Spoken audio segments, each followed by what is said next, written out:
Discrimination in the workplace. Initial dialogue. Boy, I've had enough. I'm calling it a day.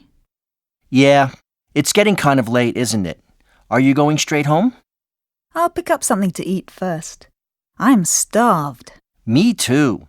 Lynn, do you like Chinese? I know this great 24-hour place. No, I'd rather not. Why not? The food there is fantastic. It's one of the trendiest spots. Well, I am really tired, you know. I guarantee that you will feel better once you get there. It is a fabulous place. No, thank you. Well, if you're really tired, we could just pick up some Chinese and take it back to your place. I don't think so. Come on, Lynn. What's the problem? You have a boyfriend or something? What business is that of yours? I said no, and I mean no. You have something against Japanese guys? Listen, Jun. It's late, and you are getting into some dangerous territory. What do you mean, dangerous? MBA lecture, Discrimination in the Workplace. Discrimination in the workplace can take many forms and may range from the very obvious, making sexual advances, to the more subtle, telling a racist joke. Common forms of discrimination. Sexual discrimination is probably the most common form of discrimination in the workplace, given women's traditional lack of power and leadership in many organizations. Sexual discrimination can be one person trying to coerce, force sexual favors, using their power and/or the threat of termination.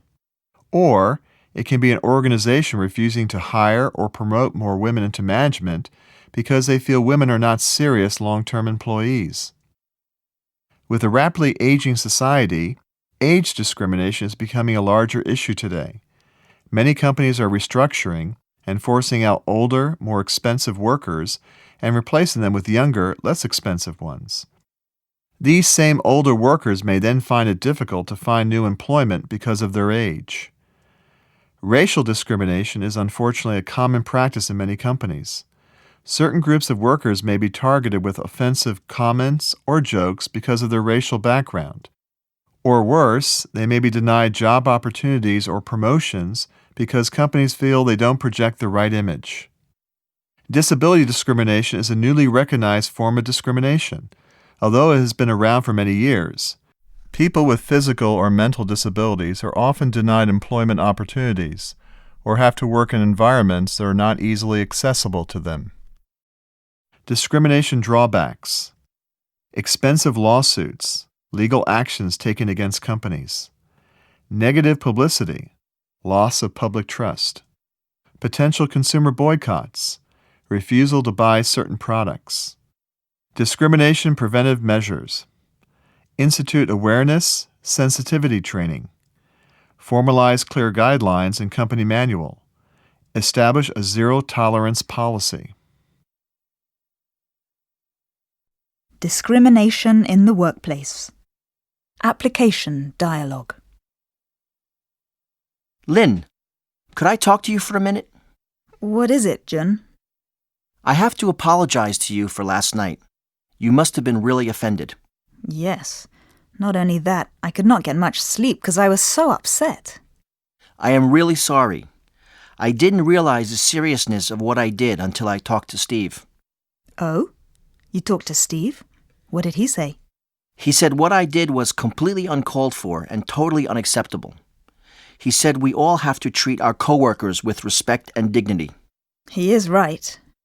He also said what I did could be considered sexual harassment, which is a form of discrimination in a workplace and should not be allowed. He is right again. So? I went to see Mr. Evans and explained what happened. What did he say? He said I should apologize to you and never, ever do that again. So I came to see you. Okay, Jun. Your apology has been accepted. Just don't do it again to me or anyone else. I won't, Lynn. And there is more. What is it, Jun? Mr. Evans recommended that we compile an employee handbook and specifically state that the company does not tolerate discrimination of any kind. He also suggested that the company provide a seminar on the subject, showing both negative personal and business consequences. At least something good came out of this.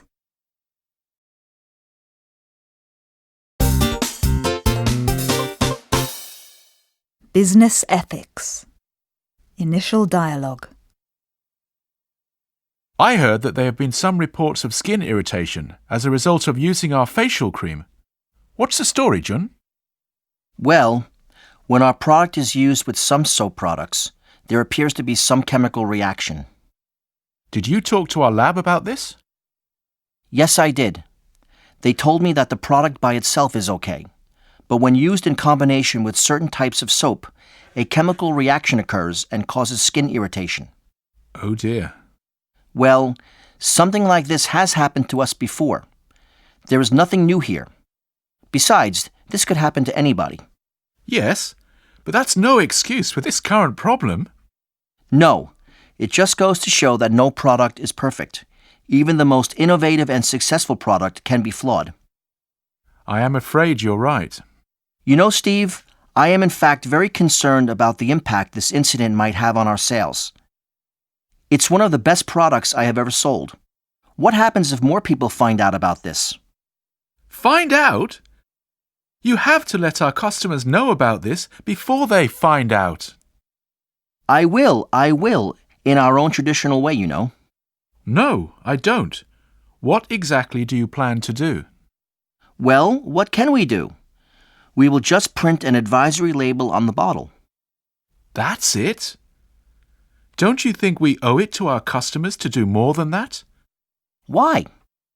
We are under no legal obligation. MBA lecture, Business Ethics. Ethical dilemmas. There are many situations where a company may find itself in an ethical dilemma, having to choose between doing what is right versus doing what is expedient. For instance, when operating abroad, should workers be paid what is legally required, minimum wage, or be paid what would be considered a more livable wage? Should child labor be used, even if it's legal by local standards? When building a factory, should only local pollution standards be observed, or should the best interests of the local citizens living near the factory be considered? If a product has the potential to be dangerous if used in a certain situation, should this information be disclosed, or does it require recalling the product and making the necessary changes, even if this dangerous situation may never materialize? All of these situations involve both legal and ethical considerations. Most companies operate within the rule of law. Few operate within a strict code of ethics. Transparency and accountability. In order for companies to become more ethical in their business dealings, they need to incorporate the two key principles of transparency and accountability. Transparency is about making the decision-making process more open and easier for people outside the company to understand. Many companies still make secretive decisions behind closed doors involving only a few key executives. To most people on the outside, and sometimes inside these organizations, these decisions appear arbitrary, since it is difficult to understand how or why they were made. This can create misunderstanding and a sense of mistrust between a company and the public. Transparency needs to start at the top, the board of directors. Many boards are still comprised of company insiders who share similar ideas and views. This can lead to groupthink, where there are no dissenting opinions, even when questionable decisions are made. This can have dire consequences for the company and its stakeholders. Having a more open board comprised of people from outside the company and industry may help to safeguard against this. Accountability is about holding individuals responsible for their actions and punishing those who commit illegal or unethical actions. It does not mean finding an easy scapegoat in the organization to place all the blame on, or worst, offering up an insincere apology followed by a symbolic resignation, which actually only results in a change of business cards. Accountability calls for establishing clear standards of behavior and consequences that apply to all employees, regardless of position. Business ethics. Application dialogue. June asked for this meeting. June, why don't you start? Thank you, Mr. Martin. As you all know, We have had several complaints about our new facial cream. I have investigated the matter with our R&D and QC departments. Our finding is that our product reacts with certain soap products in the market, causing skin irritation. What do you suggest we do? I suggest we first recall the product and make a public statement about our findings. And then we repackage our facial cream with our own specially formulated soap. That's outrageous. You know how much that's going to cost us. Our company may run into the red. I am fully aware of the financial impact, Lynn, but we will gain in the long run if we take corrective actions immediately. Won't it be difficult to regain our momentum in the market if we withdraw our product? There goes our most innovative product in our history down the tubes. That is not right. Why can't solid business ethics and sound business practices go hand in hand? You are right, Mr. Martin. We can't let this misfortune tarnish our corporate image or harm our other brands. In fact, we might be able to put ourselves in a stronger position with this move. But, more importantly, it is our responsibility to let our consumers know exactly what happened, why it happened, and what steps we are taking to correct it. All right, let's get moving. Time is of the essence.